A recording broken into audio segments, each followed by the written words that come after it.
Les tatouages sont plus populaires que jamais.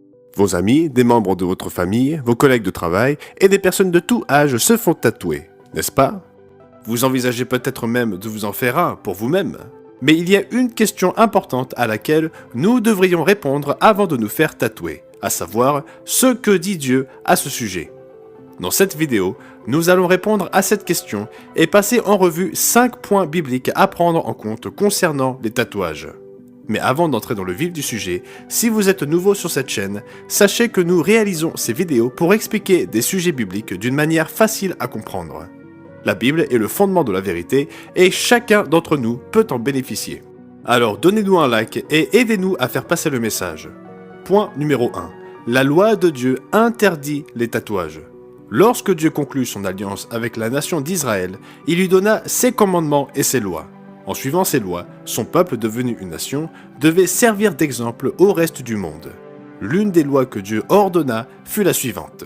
Et vous ne ferez point d'incision dans votre chair pour un mort, et vous ne ferez pas de tatouage. Moi, je suis l'Éternel. La coutume du tatouage était quelque chose à laquelle les nations païennes autour d'Israël s'adonnaient.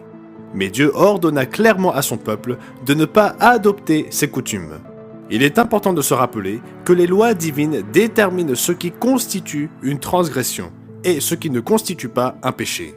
Ces lois distinguent ce qui est saint de ce qui est profane et ce qui est pur de ce qui est impur.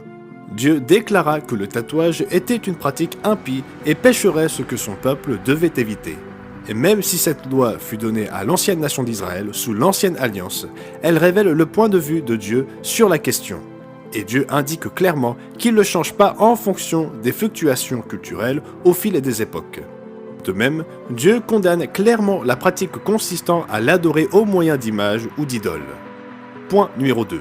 Le corps humain fut créé parfait à l'origine et reflète l'image divine. C'est Dieu qui conçut le corps humain et non l'homme. Et lorsque Dieu créa le corps humain, il l'a spécifiquement conçu pour qu'il ressemble au sien. Dans Genèse 1, versets 26 et 27, Dieu dit « Faisons l'homme à notre image, selon notre ressemblance ». Dieu créa donc l'homme à son image, il le créa à l'image de Dieu, il créa l'homme et la femme. Et lorsque Dieu eut terminé son œuvre, il vit tout ce qu'il avait fait, et voici, cela était très bon.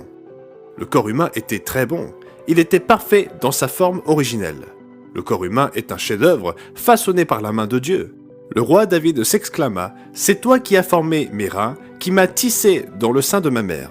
Je te loue de ce que je suis une créature si merveilleuse. » Par conséquent, le corps humain doit être traité avec soin et respect. Il est fait à l'image de notre Créateur qui est pur, saint et parfait.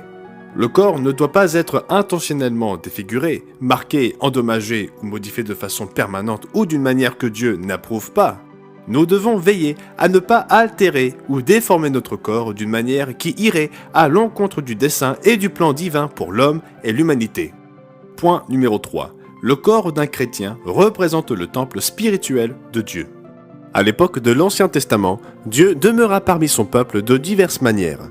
D'abord dans la colonne de nuée et de feu. Ensuite, il le fit dans le lieu très saint, à l'intérieur du tabernacle ou du temple. Cependant, après la mort et la résurrection de Jésus-Christ, Dieu demeure en l'homme par l'intermédiaire de son Saint-Esprit qu'il donne à ceux qu'il appelle et qui se repentent et se font baptiser. Par conséquent, le corps du vrai chrétien sert de temple dans lequel Dieu, par son esprit, habite ici-bas aujourd'hui. L'apôtre Paul explique « Ne savez-vous pas que vous êtes le temple de Dieu et que l'Esprit de Dieu habite en vous ?» Et il mit en garde les frères et sœurs en disant « Si quelqu'un détruit le temple de Dieu, Dieu le détruira, car le temple de Dieu est saint et c'est ce que vous êtes. » Cela signifie que les disciples du Christ doivent prendre soin de leur corps comme le temple de Dieu. Graver une image ou couvrir le corps de tatouage serait comme si quelqu'un gravait ou taguait les murs du temple saint de Dieu dans le but de l'orner avec ses propres conceptions artistiques. Point numéro 4. Le corps d'un disciple appartient à Dieu. Dieu le Père offrit la vie de son Fils pour payer l'amende de nos péchés et nous racheter de la peine de mort. En se repentant et acceptant le sacrifice de Jésus-Christ pour la rémission de ses péchés et en recevant le Saint-Esprit, un vrai disciple remet sa vie à Dieu. Nous avons été rachetés de la mort éternelle et notre vie appartient à Dieu pour faire sa volonté. Par conséquent, notre corps appartient à Dieu aussi, et nous devons en prendre soin selon ses instructions. L'apôtre Paul explique dans 1 Corinthiens 6, versets 19 et 20, « Ne savez-vous pas que votre corps est le temple du Saint-Esprit qui est en vous, que vous avez reçu de Dieu, et que vous ne vous appartenez point à vous-même? Car vous avez été rachetés à un grand prix. Glorifiez donc Dieu dans votre corps et dans votre esprit qui appartiennent à Dieu. » Le corps d'un disciple doit être utilisé pour glorifier Dieu. Plutôt que d'exhiber des parties corporelles pour attirer l'attention par le tatouage, Dieu veut que son peuple s'habille modestement et ne pas en faire étalage. Et bien que la présentation extérieure ait de l'importance pour Dieu, ce qui est plus important, c'est la manière dont un disciple le glorifie dans la vie qu'il mène. La Bible montre que nous pouvons glorifier Dieu de nombreuses manières, par exemple en offrant des actions de grâce, en chantant de louanges, en priant, en portant du fruit spirituel, en faisant de bonnes œuvres, en lui restant fidèle dans les épreuves et les persécutions, en l'adorant et en lui obéissant.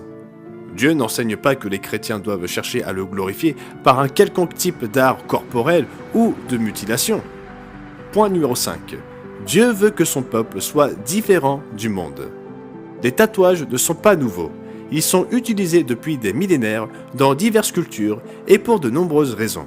Mais aujourd'hui, leur popularité augmente et ils sont à la mode dans de nombreux pays du monde entier. Pourtant, Dieu guide son peuple à ne pas suivre les dernières tendances de la société, mais à représenter un mode de vie différent. Son mode de vie est le royaume de Dieu à venir ici-bas. Jésus pria pour ses disciples en disant « Ils ne sont pas du monde, comme moi je ne suis pas du monde ». Au lieu de faire partie de ce monde et de ses tendances impies, les chrétiens sont des ambassadeurs pour Christ. Ils appliquent la règle suivante « Sortez du milieu d'eux et séparez-vous, dit le Seigneur. Ne touchez pas à ce qui est impur et je vous accueillerai. » Les chrétiens ne doivent pas aimer les voies passagères du monde, car les voies de ce monde ne viennent pas du Père, mais sont temporaires. Dernièrement, il devient populaire parmi certains chrétiens de se tatouer comme une manière de s'identifier. Pourtant, les vrais chrétiens s'identifient par l'Esprit éternel de Dieu qui demeure en eux, permettant à Jésus-Christ de se manifester dans leur conduite quotidienne, obéissante et fidèle. Les tatouages ne sont pas des marques du christianisme, mais c'est la foi de Jésus-Christ se manifestant dans la vie d'un disciple qui l'identifie comme un vrai chrétien. Maintenant, avant de terminer, beaucoup d'entre vous qui regardez cette vidéo ont peut-être des tatouages. Eh bien, il n'y a pas de retour en arrière possible, et il n'est pas nécessaire de se les faire enlever. Dieu est miséricordieux et compatissant quand nous lui demandons pardon sincèrement en nous repentant et si nous prenons les bonnes décisions en tenant compte à l'avenir de ses commandements. Si vous avez trouvé cette vidéo utile, abonnez-vous à notre chaîne. Vous trouverez d'autres vidéos traitant de sujets bibliques. Nous publions de nouvelles vidéos chaque semaine. N'hésitez pas non plus à nous dire ce que vous avez pensé dans les commentaires ci-dessous et aidez-nous à diffuser le message en partageant avec ceux qui veulent entendre les enseignements de la Bible.